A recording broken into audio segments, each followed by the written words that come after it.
শক্তি তোমাদের হাতে, কারণ তোমরা এই নতুন প্রজন্মের মানুষ। আমরা এটা বুঝিও না তোমরা কিভাবে করো, তোমরা বোঝো, তোমরা ইশারা বোঝো, আমরা সেই ইশারা বুঝি না। এটা কেন হলো? তোমাদের এই শক্তি কোথার থেকে আসলো? একটা সূত্র থাকতে হবে। তোমার মা বাবা একরকম, তোমার মধ্যে শক্তি আসলো কোত্থেকে?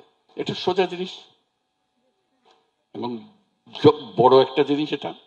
এটা হলো তোমাদের হাতে যে প্রযুক্তি আছে, এই প্রযুক্তি আর কারো হাতে কোনোদিন ছিল না।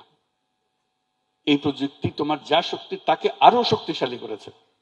তুমি এই প্রযুক্তির বলে যে কোনো মানুষের সঙ্গে যে কোনো সময় যোগাযোগ করতে পারছো, তো তোমার ছবি পাঠিয়ে দিতে পারছো। কেউ এর আগে কেউ কোনোদিন পারে নাই। চিন্তা করো, আমরা যারা ছোটবেলার থেকে তোমাদের মতো ছিলাম বা তোমাদের আগের বয়সে ছিলাম, আমরা তো টেলিফোনে কথা বলার কথা সাহসও করি, চিন্তাও করি না কোনোদিন।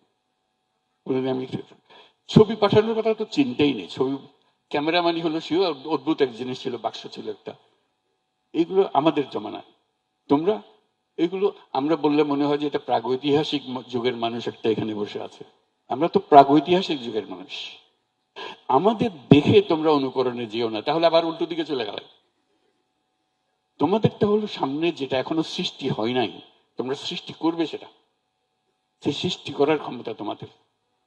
ঠিক আছে, এই যে শুরু হলো যেটা সূত্রপাত তোমরা করে ফেলেছো ঘটনা চক্রে, একটার পর একটা এই ঘটনাগুলো না ঘটলে হইতো না। তোমরা খোঁজ খবর নিজেদের খোঁজ খবর পেতে না।